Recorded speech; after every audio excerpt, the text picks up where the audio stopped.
Hello and welcome to today's webinar on the online Master of Engineering and Computer Engineering at the Thayer School of Engineering at Dartmouth. We'll give just a minute as people come in from the waiting room, but we're really excited to have all of you join us here today. So thank you again for coming to learn more about our online Master of Engineering program. I want to cover our agenda. Hi, so first I'll introduce myself. I'm Zofia Gatos. I'm the Director of Online Education here at the Thayer School of Engineering at Dartmouth. And I'll kind of kick things off, and then I will hand things off to various other members of the team. So on today's agenda, Ken, if you want to, yeah, thanks. We will start off with some panelist introductions. We have today both program panelists and student panelists. Then I'll give you a quick overview of the online MEng program. We'll talk about the student services available. Then you'll get to hear from actual current students. And then we'll wrap things up by talking about the application process and then answering your questions. Throughout the webinar, as you have questions or things that you want answered, please put your questions in the Q&A. We will answer as many of them live as possible, but then we'll also be answering your questions in the Q&A through that chat. So don't put them in the chat function, put them in the Q&A function. So here are our program panelists. As I said, I'm Zofia Gatos. I'm the Director of Online Education at Thayer, and I oversee all of our various online efforts, including this online Master of Engineering in Computer Engineering. And then I'll have the other panelists just quickly introduce themselves and say who they are. Ken, you're next. Hi, everyone. Thanks for joining us today. My name is Ken Watson. I'm the Online Education Program Manager.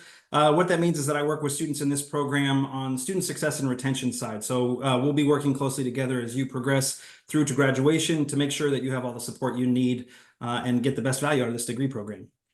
Ryan? Hello, everybody. My name is Ryan West, and I'm an enrollment counselor. I am certainly here to help you through exploring the program, the application process, and anything else along the way. I look forward to hopefully getting a chance to speak with many of you. And now I'd like to have our student panelists introduce each other. We'll just go in the order or introduce themselves just quickly. We'll do full intros later. Just, a quick, this is who I am and where I am. Emily, why don't you kick us off? Hello, everyone. My name is Emily Marciniak. As you can see, I'm a senior data engineer at the Walt Disney Company, and so I'm located in Orlando, Florida. Nice to meet you all. Hello, everybody. I'm Christopher Tava. I've recently changed jobs. I work for Microsoft as a data and AI cloud architect. Nice to meet everybody. Hey, everybody. My name is Alexander Koch. I am half German, half American. I grew up in Europe. And yeah, I most recently worked as a software engineer for Ablecon, which is a medtech company that works with atrial fibrillation. And it's very nice to meet you all. All right, and Matthew is going to introduce himself or has introduced himself in the chat as he has lost his voice. So he will be joining us textually today rather than audio. He's one of our current MEng students as well.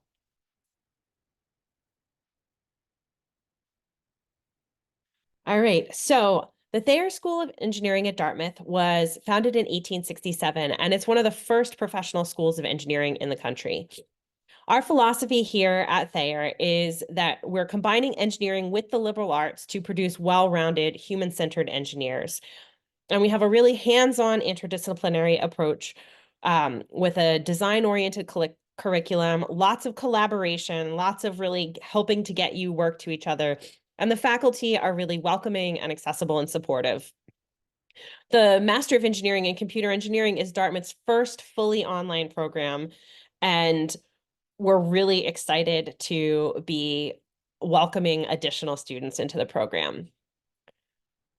Next slide, Ken. Dartmouth Engineering was one of the first comprehensive research universities to reach gender parity in undergraduate engineering. So we have roughly equal numbers of men and women in our undergraduate engineering programs, which we're really excited about.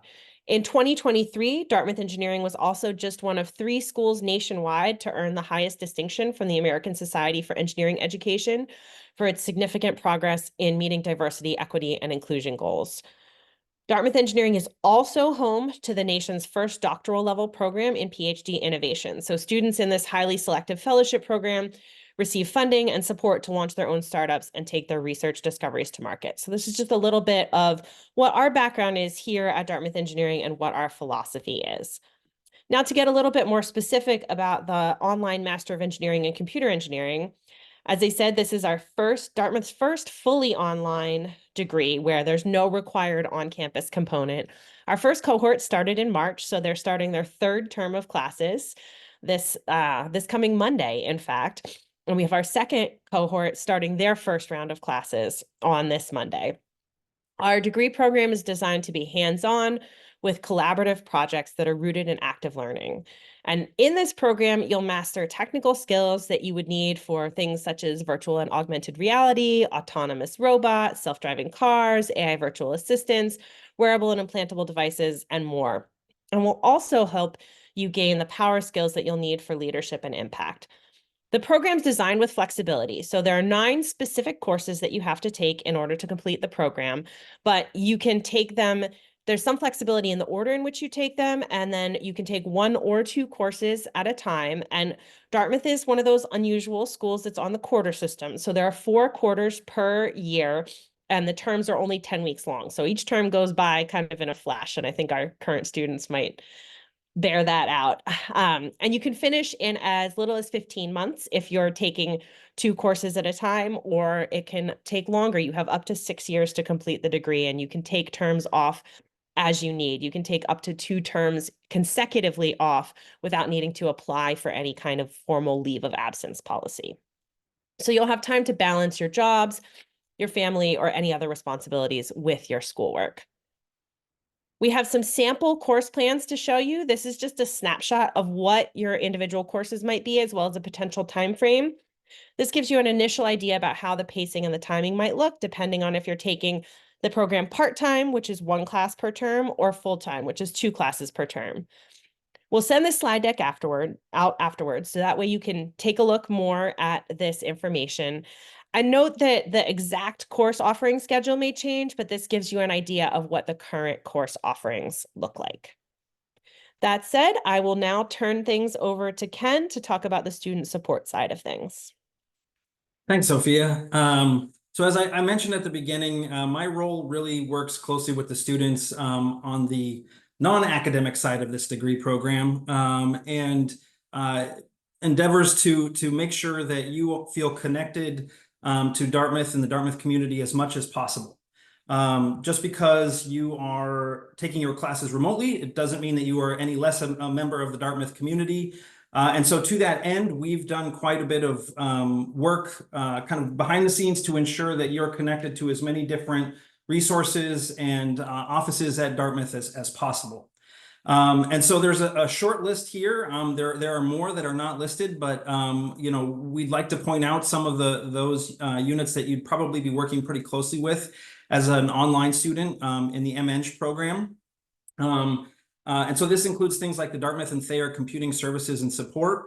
Obviously, this degree is offered in partnership with Coursera, and so Coursera offers support services for their platform. But we work very closely with Dartmouth, both the Dartmouth College as a whole and Thayer specifically, our engineering computing services team, to help work with you in case you encounter any issues that might come up as you're studying remotely. The Dartmouth library services are very robust, and there is a dedicated engineering librarian that works through the Dartmouth Library Services. Her name's Gentry. She's fantastic. And so there are a wealth of resources available to you virtually that you can access without having the need to set foot on campus, and receive dedicated support from a Dartmouth engineering librarian to help you in case anything comes up as you're conducting research in this degree program.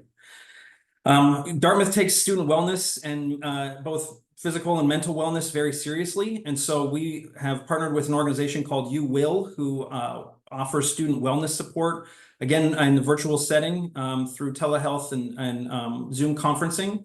And so as an online student, you would have access to these health and wellness services available to you, as well as a Dartmouth ID card. This is not something that everybody necessarily wants to get, but it's an option available to you. And so we'll work with you to get you connected to the Dartmouth card office. And we'll even go so far as to pick up the ID for you if you're not in the New England or New Hampshire area, and mail it to you so that you can be an official card-carrying Dartmouth member of the Dartmouth community. I think that one of the most important values of higher education, and can't overstate this enough, is the networking opportunities that come along with it, particularly at the graduate level. You'll have the opportunity to engage with professionals in a variety of different career fields and at a variety of different parts of their stages of their career. And so the networking opportunities that come from being in a program like this, I think, are outstanding and will only continue to grow as this degree program continues to grow. And we work very closely with the Thayer Career Services, who offers a robust suite of resources and opportunities to students virtually that you can take advantage of, that include everything from resume review to interview coaching to help looking for internship or job opportunities. So I encourage students in this program to reach out to the Career Services office soon, and as soon as you join the program, it's never too early to begin engaging with them and see what they have to offer, and they can help you develop those networking opportunities and engage with other members of, not just members of your cohort and of this degree program, but of those around campus. Dartmouth also has a really robust alumni association, which I think is kind of an extension of those networking opportunities. And so these include regional organizations and chapters that you'll have the opportunity to affiliate with and engage with. They do all kinds of events, including different presentations about what's going on campus, so you can remain connected to campus, as well as service and different ways to engage with the community alongside other Dartmouth alumni and students. And finally, it seems like it might be a million miles away, but investiture and commencement are wonderful opportunities for you to come. If you aren't able to come to the Dartmouth campus while you're enrolled as a student in this degree program, then we certainly invite you to at least consider coming for the commencement exercises, as you see pictured there on the slide at the bottom. Again, you are just as much a member of the Dartmouth community as our students who are in classes on campus. So your degree will say Dartmouth College, it'll say the Thayer College of Engineering, School of Engineering. And you will have the opportunity to put on that the graduation regalia and walk with the rest of the Dartmouth community graduation students who are graduating, and as we celebrate your accomplishments. So I know it's, we're looking at applications now, we're just thinking about getting going, but I'd like to plant that seed now and extend the invitation at this point for you to come to campus and celebrate with us once you get to the end of your time in the degree program. And so, as I said, this is just a short list of some of the services that are available and resources and opportunities that you'll have as a Dartmouth student in this degree program. We encourage you to check out the website and to reach out if you have questions about other things that may be available to you, and we'll be happy to connect you. And as you're an enrolled student, as I mentioned before, my role will work closely with you to ensure that you have access and engagement with each of the folks that are here. Okay, so now I think that this is probably the moment that you've all been waiting for. We're very, very excited to welcome our student panelists.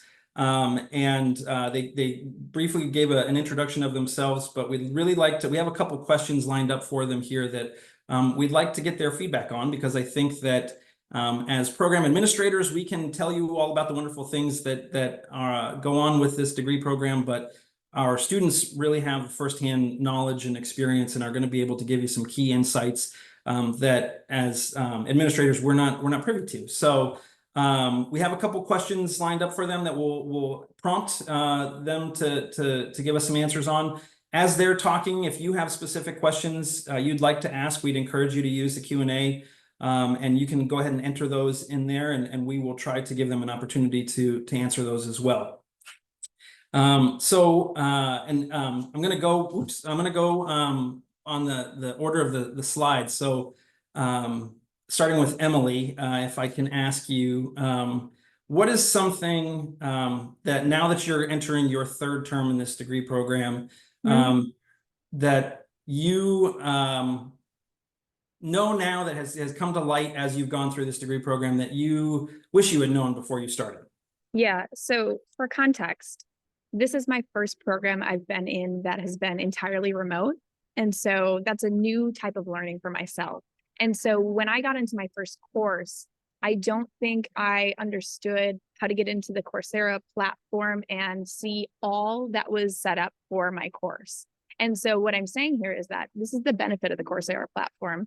If your professor has everything set up correctly, you should be able to get a high level view of every week. And you have an idea of what the concepts that are going to be covered. These are like the assignments that are going to be graded, discussions, all of that. Not all of it can you get into yet and start like completing, but it gives you a really good high level view into what will be done. And so that was one of those things for me when I first started. It was kind of just coming week by week at me. And I had to learn that the platform actually offered me a lot more information than I ever knew. And so that's been a great thing. I think that's eased my experience and made it a lot easier. Excellent. Thank you.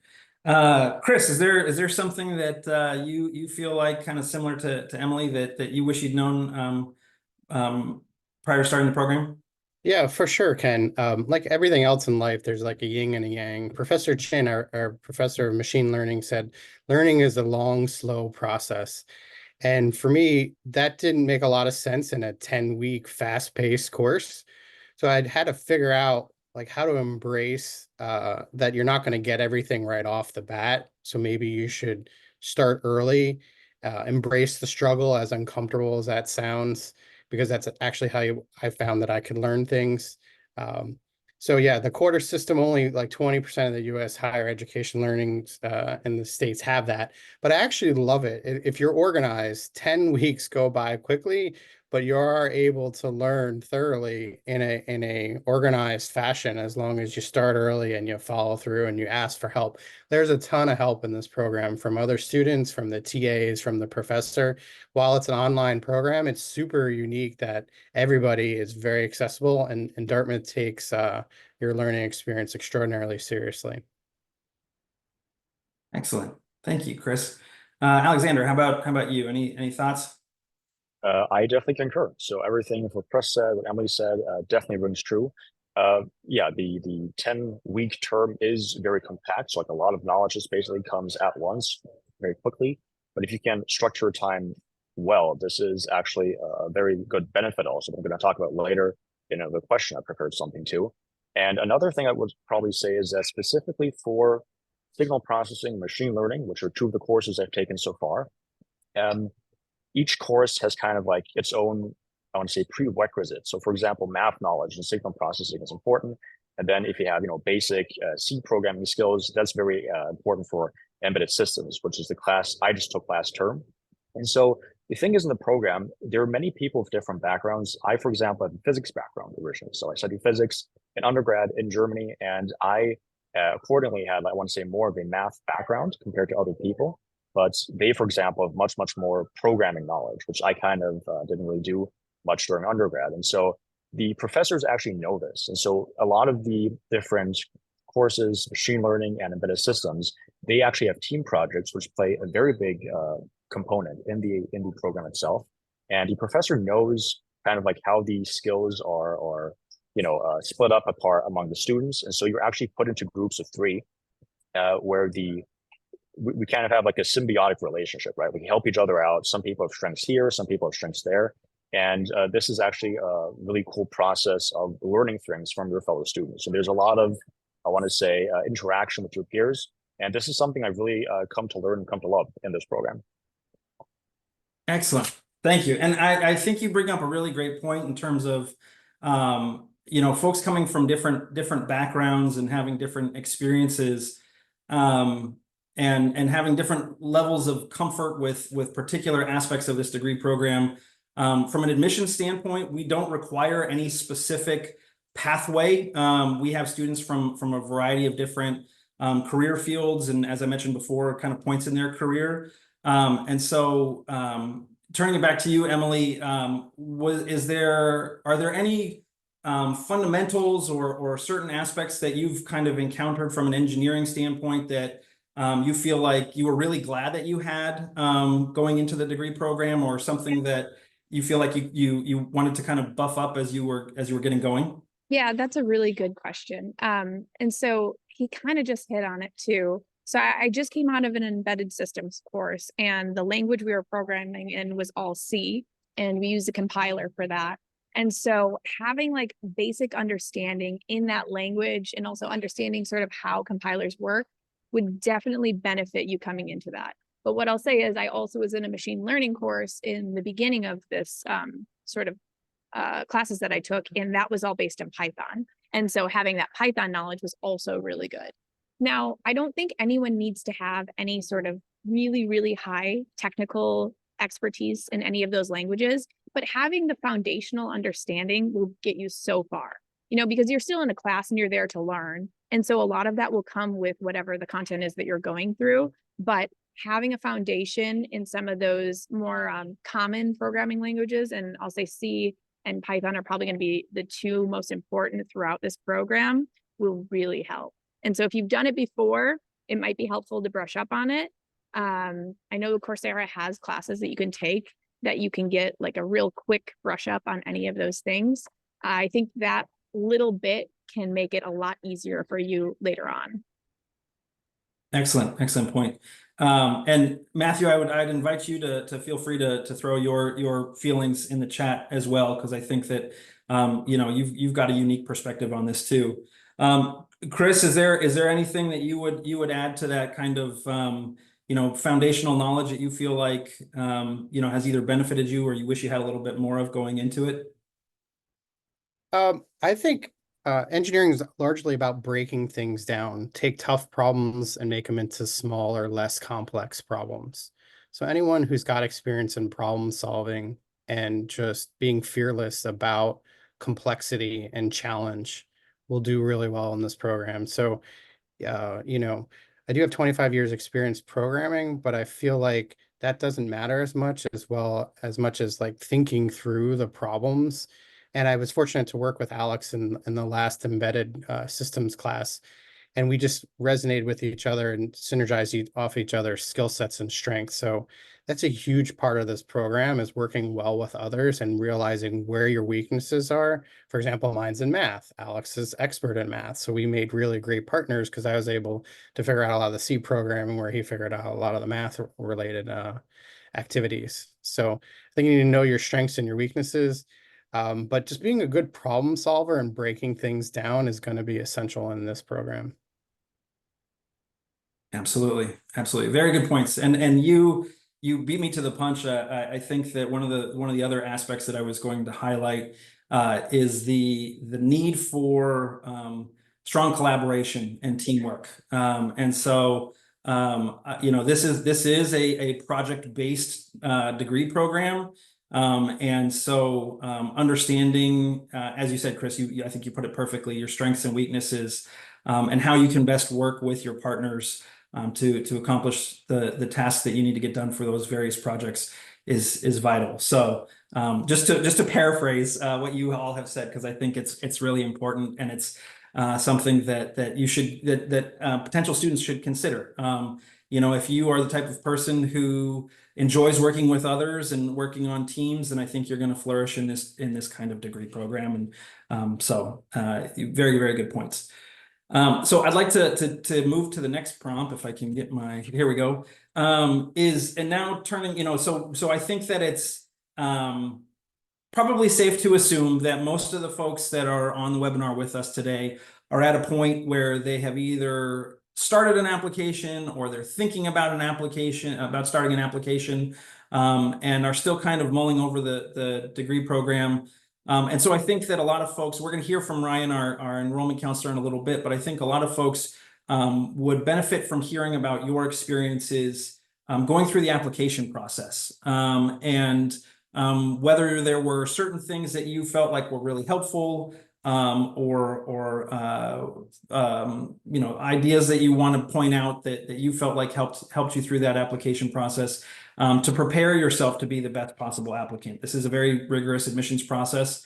And so what is some of the advice that you can give to folks who are thinking about applying to this program, either as we were just talking about from the preparation standpoint or from the application process.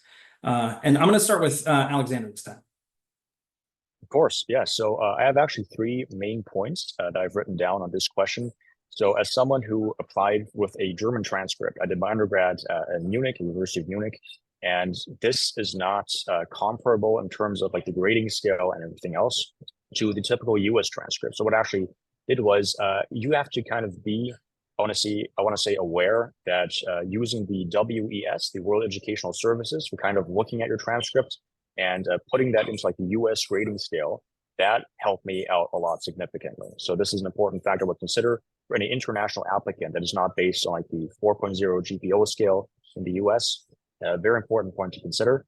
And yeah, the other point is just being really sure about what you want. So my advice would be, if you're looking for, I want to say, pure software engineering program, this is probably not the right fit for you because we cover a lot of hardware, right? Like half the courses are concerning hardware applications, different types of embedded systems. And so this is really low-level programming. And if that's your thing, which is what I'm very interested in very much, this is probably the right program for you. If you're looking for something, you want to break into purely software engineering, I'd probably advise you that this is a more hardware-focused programs compared to other ones out there, and you should maybe reconsider. But then also like the last factor regarding your letters of recommendation. So I believe that this program requires you to submit 3 letters of recommendation. And the thing about this is, so I actually managed to get 2 from my former professors in undergrad and 1 from my boss at work. So 1 professional and 2 academic recommendations. And the thing is about this, it takes a lot of time. So don't try to do it, I want to say 2 weeks before the deadline and then try to get all your recommendations, because it took me about 2 months knowing all the steps in the process. And I also still just managed. So this is just something that takes a lot of time to consider. And that is the advice I would give to any prospective applicant. Excellent. Thank you. Emily, how about you? Yeah, and for me, the process to understand if this was the right program for me took a while, right? I was looking at other programs and there was a lot of considerations for me. Because I work in addition to wanting to go to school, I really wanted to find something that was able to balance that really well.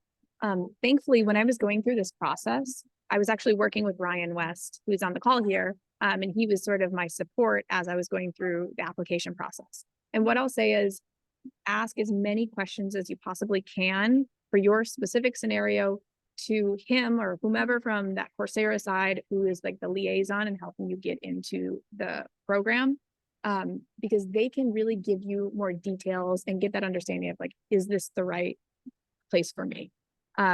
Once I was talking to Ryan and learning about the program and seeing how it fit into my current schedule, I felt like it provided everything that I wanted. And just like Alex just mentioned, for me, the learning aspect of it, like the academia aspect of it, was also really aligned with where I wanted to go with my own career. So, I mean, I guess the best advice I can say is just ask as many questions as you can to those individuals that are available to you, so you really know and have a true understanding of what the program's going to look like and what you're getting into. Excellent. And Chris, what do you think? What are your thoughts? I think for the application process, having really great recommendations help. You got to tell a story about yourself and put your best foot forward in terms of where you could learn and grow, add value to the program, kind of be a team player and work well with others, and just show your interest and aptitude for the material, because nobody can be expert in everything.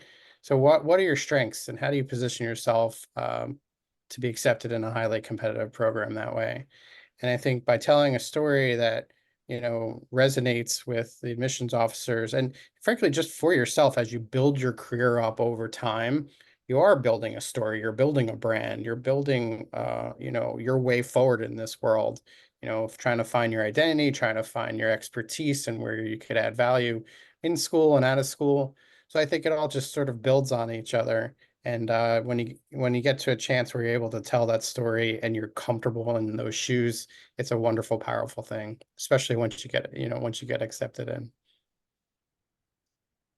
Absolutely. And I think, once again, Chris, I think you hit on a really valuable piece of a very, very valuable recommendation in terms of telling the story. And I will say that one of the really important aspects of the application itself is your statement of intent. And so I'm going to open this one up to anybody. I'm not going to call on anybody specifically, but I wonder if any of you have thoughts on, you know, or if you can remember, because I know it's been a little while now, but how you approached preparing your statement of intent, what kind of things you included, whether there are particular things that you think would be useful for applicants to have. Yeah, how did you go about telling that story, particularly through that piece of the application? Again, I'll open that up to any of you if any of you have any thoughts on it.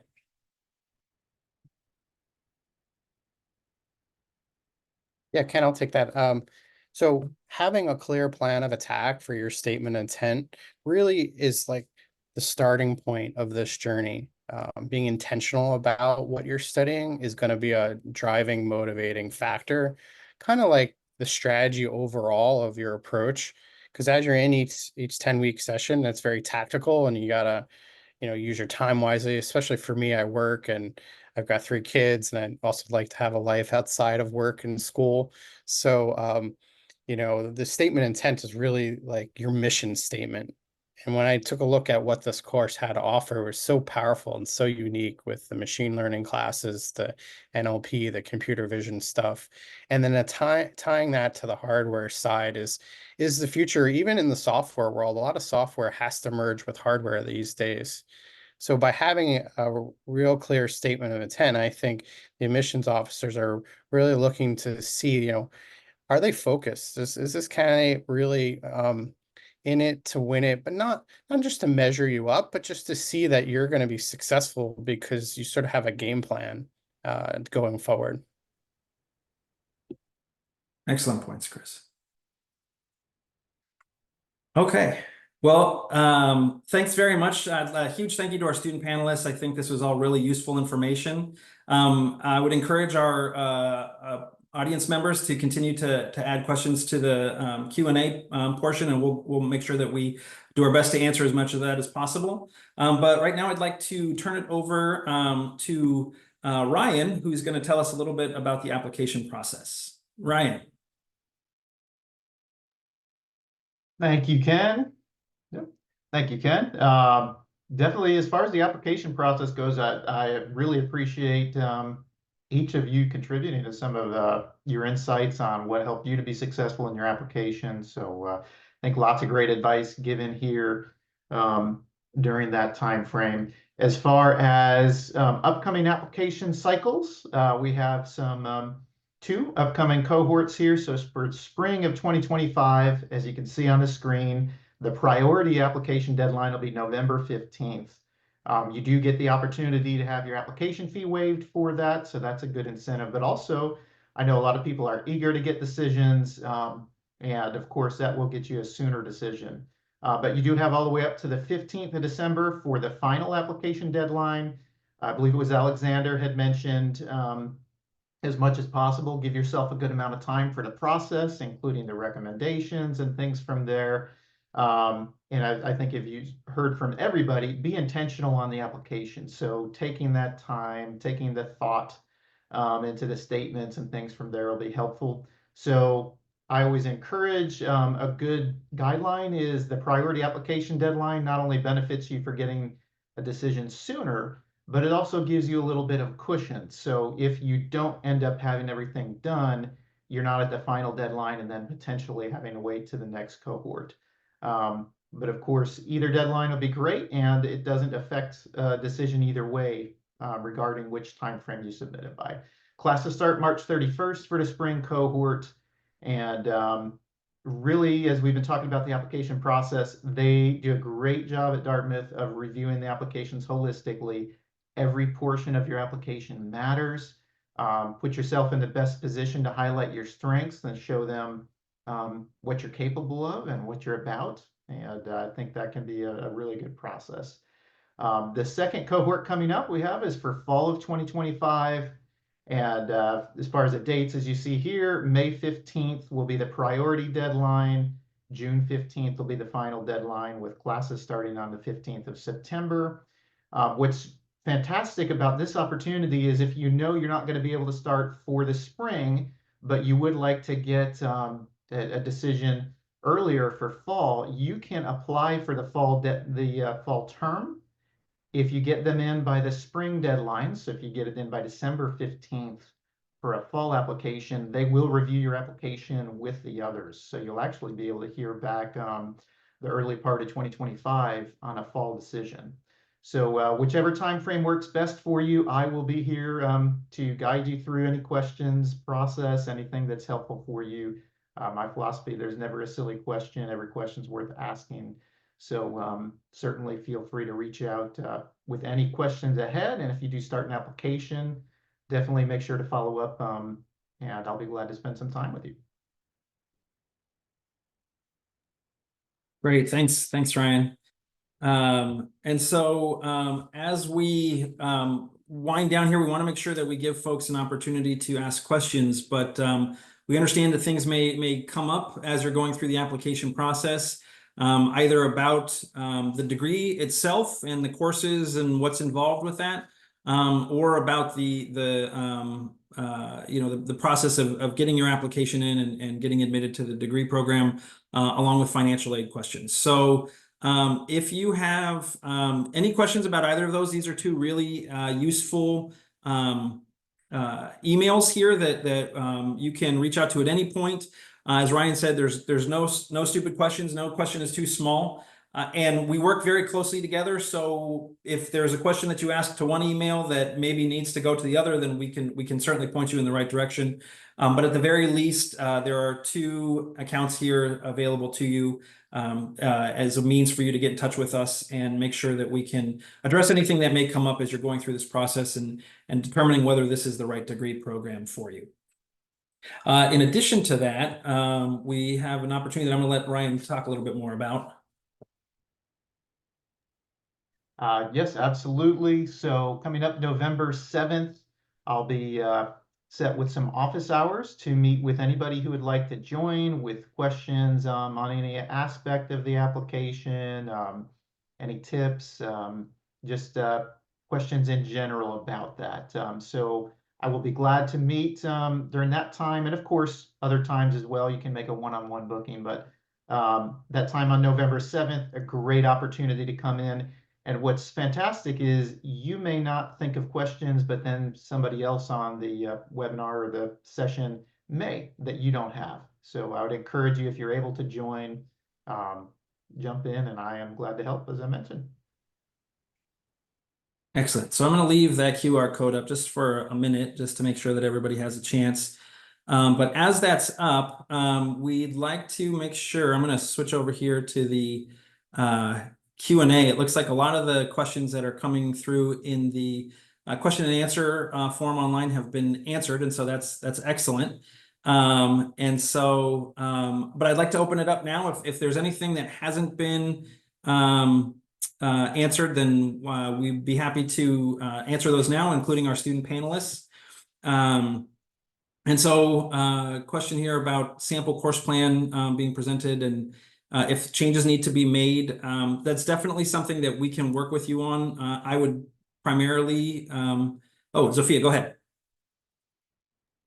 Oh, no, I was just marking that we were going to answer that. You were Gotcha. doing a great job answering that. You can Sorry, continue on. I didn't mean to interrupt you. No, that's excellent. It's okay. It said Zofia would like to answer it live, so I wanted to make sure I wasn't monopolizing the microphone. But no, you weren't. Mo, to answer your question, we absolutely can work with you. Students, for a variety of reasons, have things come up that either require that they need to take time off, or they need to move back and forth between one course per term and two courses per term. Sometimes, summer might be a little busier than other terms, and so you need to scale it back. But then, once, for example, I have young kids, they go back to school, fall ends up being a little bit more open. So we'll work with you to adjust your course plan. In addition to my role, there's an entire team of student support professionals who are in place to help you, and that includes One of my colleagues who you will hear from frequently when you're enrolled in this program, named Bethany Yobe. She works very closely with faculty and TAs and students on the academic component of this degree program. So while you're in class, the course design, issues that may come up. As I mentioned earlier, I work with students on the non-academic piece of your enrollment in this degree program. But we have an entire suite of student success and academic affairs administrators that work very closely with students in this degree program. So you can just reach out to, ideally, if you're enrolled and you feel like you need to make a variation in the course plan, you can reach out to me and I'll work with you to make sure that we get you on the right track and make sure that we don't put you in a position where you're going to miss any enrollment. Let's see. Ken, this is Bethany. I just wanted to jump in and see if we could get some advice on the academic recommendations. If you're been out of your academic space for a long time, is there any suggestions on how to go about fulfilling the academic recommendation portion of the? I was going to jump in on that. So when I did my application, I had 3 that came from people I had worked with previously. I didn't go down the academic route. And so it's all dependent on your background, right? Like if you're more closely from school time, you might have a professor or something to lean on. I didn't really have that case. And so I went to people I had worked with, and that was totally fine. So it doesn't have to be somebody from academia. No, I'd like to follow on to what Emily said, and we would much rather have a recommendation from somebody you are currently working with than a professor who taught you 10 years ago for one course. The person who's currently working with you is going to give us a much clearer idea of what your skills are now than a professor who taught you as an undergrad like 10 or 15 years ago. So it should be somebody who can speak to your professional and like technical qualifications, right? It shouldn't be like, oh, I led the singing group and this is like the volunteer coordinator for the singing group. That's not going to be super relevant for this particular degree program. So it should be somebody who can speak to your technical abilities, but it does not have to be a professor. And in fact, if your professor recommendations would be from a very long time ago, we strongly recommend against using those.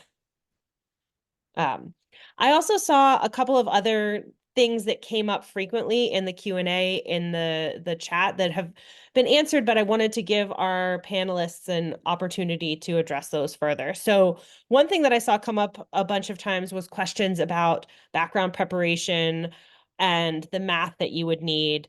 And I want to emphasize that it does not necessarily have to be that, oh, I took a formal 4-credit course somewhere in linear algebra or multivariable calculus. You do need to be able to do both linear algebra and multivariable calculus. But if you got that skill from like reading a textbook or taking an online course or getting a certificate, you just need to be able to show us or talk to us about how you picked up those skills.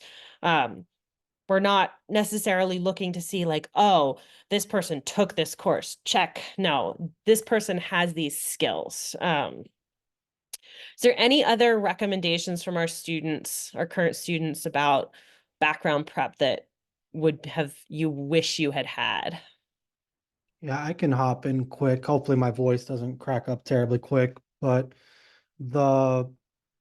the linear algebra and calculus, if you don't know it, you're going to learn it real fast in machine learning and signal processing, aka the first week. So by Thursday, the first week, either you'll have it figured out or you'll be cracking textbooks, because Professor Seals and Professor Chin go directly into that. So it's from week 1 in those courses, so that's why it's listed.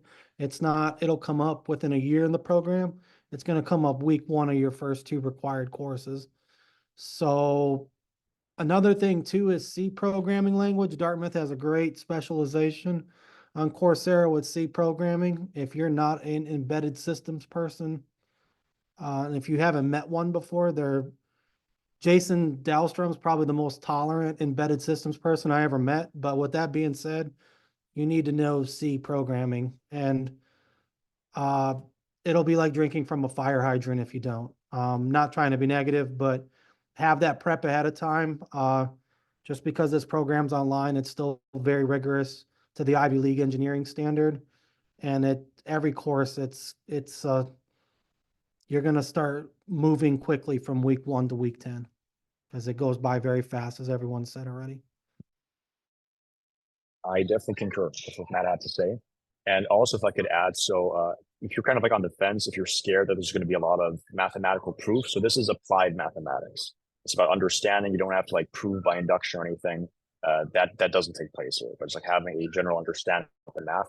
That's important. And if I could also add to another thing I find really nice about the program. So Matt, you just mentioned it, Professor Dahlstrom.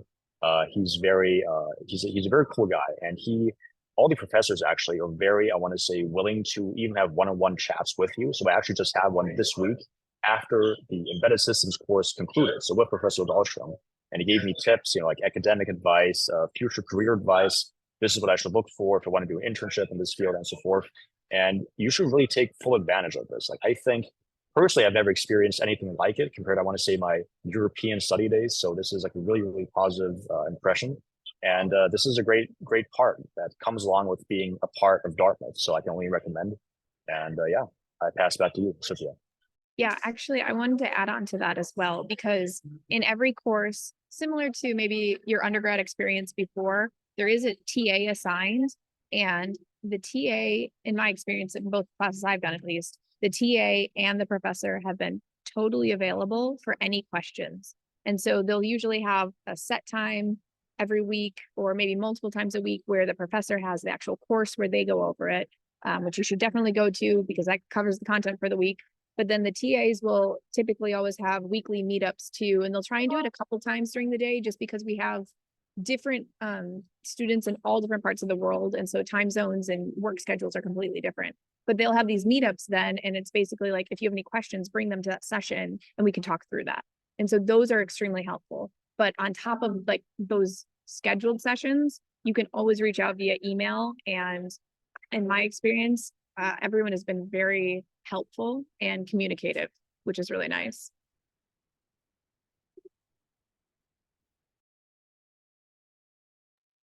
Great. Thank you all. Yeah, no, the faculty are really excited to teach you, to talk to you, to interact with you. They're not just like hiding off somewhere and not accessible. They're really excited. They want your feedback. Professor Dahlstrom was like, I want them to talk to me more. I want more feedback. I want to know more. So they're excited. Another thing that I saw come up was questions about course structure and how things are structured. So content delivery is all done through pre-recorded video lectures or readings. And then there are a variety of assignments. There's weekly live sessions that are optional where you can come bring your questions. And then you'll be working on group projects in general in most of the courses.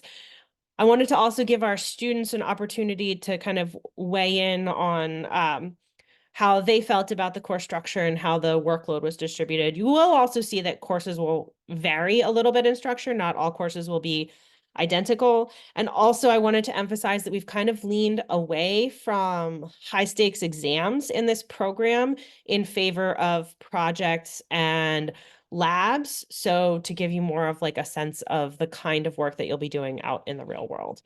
Now I'd like to open it up to our student panelists.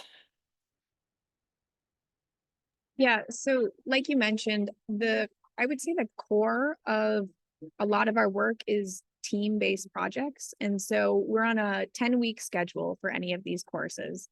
And within each of the weeks, you usually have, it changes a little bit between courses, but it's pretty standardized. You usually have like a discussion forum where you talk about whatever that topic is of the week, and everyone from the group should be contributing to that. As well, there's usually some assignments that can vary depending on your professor and the content and what that will look like, but that would be like individually assigned work that you have to do. And it could be like lab-based work, right? And then on top of that, then you'll probably also have group assignments. And now that might not be something that's due every week, but those are a bit of larger chunks of work that you have split up between you and maybe two other individuals. And so the one advice that I'll say here, because it kind of came up in one of the questions before about like what's one of the biggest challenges of this program. I would say teamwork can prove to be challenging just because this is an online format and because there's people in different time zones and they all have different, lifestyles and that. And so the advice I would give is be very intentional when you're starting out to get to know your teammates really well, understand what their times are that they're available, and then as you can, try and get some sort of regular cadence set up where you're meeting every so often, whatever the need is for your group. We actually also use Slack as our communication format for the program, which is really nice, honestly. So we are able to talk within our team, within like our small little like 3-person team constantly about questions that we have, but then we also would have like touch bases, either every other day or weekly, depending on what the need was. But the advice there would be very communicative with your team because that's a big part of the coursework.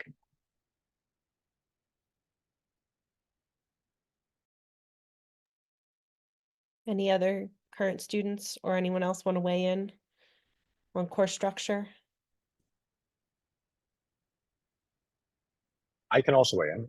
So I definitely agree 100% with what Emily just said. So this is really important, like the teamwork, especially like in my case, for example, I'm working in Germany basically. So it's a 6-hour time difference to the East Coast. And so actually last term, we had also someone who lives in Hawaii. So it was like minus 12 hours from where I was living, which was important to kind of get that schedule set up. And it's always very important to kind of, be continuously involved in the team project. And another thing I would probably say is, so if you're kind of on the fence about pursuing the program part-time or full-time, ergo taking 1 or 2 courses, so the program is very, very beneficial in the sense that you can actually change every single term if you want to pursue the program 2 courses at a time or 1 course at a time. And that's tremendously helpful if you're, for example, looking for internships, where many of most students in the US, summertime usually is internship season. So, many spots are going to be taken. And this would allow you, I think, also in this program, because you can take certain terms off. And you can, for example, just take the spring term off and then use an internship for that spring term instead, and then return the program as normal and just continue doing it full time. And there's a lot of, I want to say, added flexibility that comes along with this online scheduling format. So I can only recommend it. This is, I think, a great benefit of the program as a whole.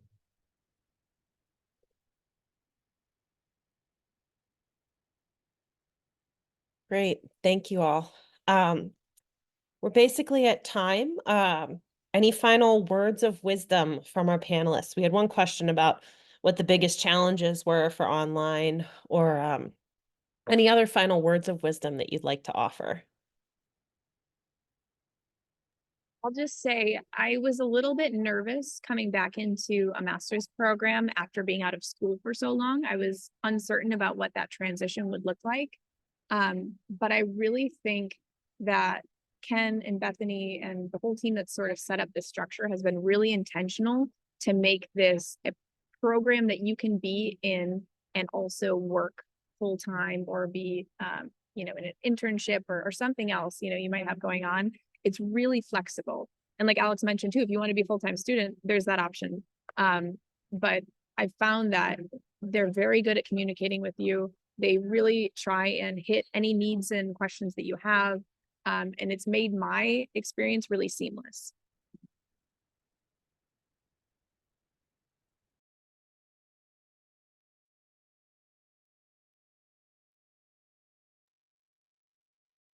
All right. Well, if no one else has anything to say, we'd like to thank everyone for coming. Thanks to our student panelists as they get ready for their 3rd term for the upcoming fall term. We remind you that you can always ask us questions by email. We'll send out a recording of this webinar with the slides. You can ask questions to online.engineering@dartmouth.edu. And there's our website, engineering.dartmouth.edu/graduate, or, you can Google it, which is what I usually do anytime I'm trying to find any website ever. Thank you again for joining us, and we wish you all of the best of luck as you consider your options for graduate school. And feel free to reach out to me at any questions, please reach out.